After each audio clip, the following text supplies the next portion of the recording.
Hi guys, আজ সন্ধে সন্ধে বেরিয়ে পড়লাম একটু ঘুরতে। তোমরা হয়তো অবাক হচ্ছ, আমার ইন্ডিয়ান চয়েস কিচেন এইটা হচ্ছে কুকিং চ্যানেল, কিন্তু এর মধ্যে আমি কেন ব্লগ করছি? অ্যাকচুয়ালি আমার চ্যানেলটা হচ্ছে ফুড অ্যান্ড ব্লগের।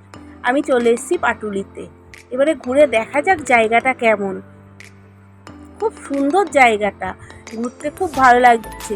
তোমরা যদি কেউ যদি চাও যে স্বল্প খরচে সন্ধেবেলা একটু বেরিয়ে পড়বে, তাহলে এখানে আসতে পারো। দেখেছো কি সুন্দর জায়গাটা, পুরো আলোকসজ্জায় সজ্জিত হয়েছে। আমাদের সারাদিন ব্যস্ততার জীবনে চাকরি বাকরি করে ছুটির পর সারা সন্ধেটা থাকে এখানে। সন্ধে থেকে পুরো রাত্রি পর্যন্ত এখানে সব দোকান খোলা থাকে, সব লোকজন থাকে। খুব ভাল লাগছে। এখানে বিভিন্ন মূর্তি তৈরি করেছে রবীন্দ্রনাথ ঠাকুর, বিবেকানন্দ, সবার মূর্তি তৈরি করেছে, আলোক দিয়ে পুরো সাজিয়ে তুলেছে জায়গাটা।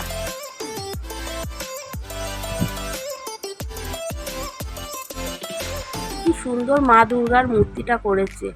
ওইখানে একটা মন্দির করেছে, মন্দিরটা পুরো দক্ষিণেশ্বর মন্দিরের মতন। খুব সুন্দর লাগছে, এসে যেন মনটা পুরো ভরে যাচ্ছে। তোমরাও সময় পেলে নিশ্চয়ই ঘুরে যেও। আর ভিডিওটা ভাল লাগলে নিশ্চয়ই তোমরা কমেন্ট করো। এটা পুরো দক্ষিণেশ্বর মন্দিরের মতন, যেন মনে হচ্ছে দক্ষিণেশ্বর মন্দিরে চলে এসেছি। এই দেখো, এইখানে একটা হ্রদ বানিয়েছে রামকৃষ্ণদেব সারদামণি। এর সারথি হচ্ছে বিবেকানন্দ।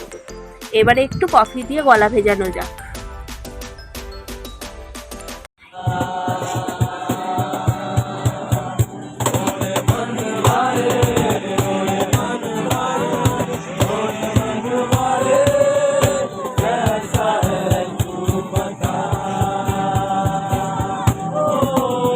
ঘুরতে ঘুরতে দেখলাম একজন ছেলে কি সুন্দর গান বাজনা করছে।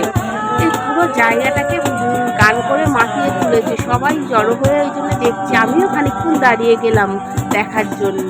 খুব সুন্দর পরিবেশ, যেই আসবে তারই খুব ভালো লাগবে এইটা দেখতে। তোমাদের যদি এইটা দেখে খুব ভালো লাগে, তাহলে তোমরাও নিশ্চয়ই ঘুরতে এসো। লাইক, কমেন্ট, শেয়ার এবং সাবস্ক্রাইব করো আমার চ্যানেলটাকে। পুরো মনটা ভরে যাচ্ছে এখানে ঘুরতে এসে।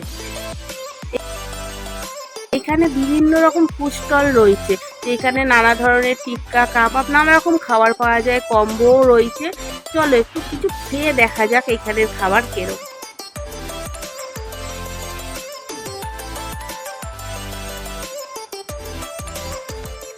প্রথমেই এসে এখানে একটা ফিশ ফ্রাই অর্ডার করে দিয়েছি। ফিশ ফ্রাইটা পুরো জাম্বো সাইজ। আমাদের আয়ুষ খেয়ে বলুক ফিশ ফ্রাইটা কিরম খেতে। ওরে বাবা, ওর তো খুবই ভাল লাগছে খেয়ে দেখে মনে হচ্ছে। এবারে আমি একটু খেয়ে দেখি। ফিশ ফ্রাইটার মধ্যে যথেষ্ট পরিমাণে ফিশ ছিল, কোটিংটাও পাতলা ছিল। খেয়ে দেখা যাক। খুব সুন্দর করেছে। এবার নিয়ে নিলাম মশলা কাবাব, এর সঙ্গে দিয়েছে গ্রিন চাটনি অ্যান্ড স্যালাড। এবার খেয়ে দেখা যাক এইটার টেস্টটা কেমন।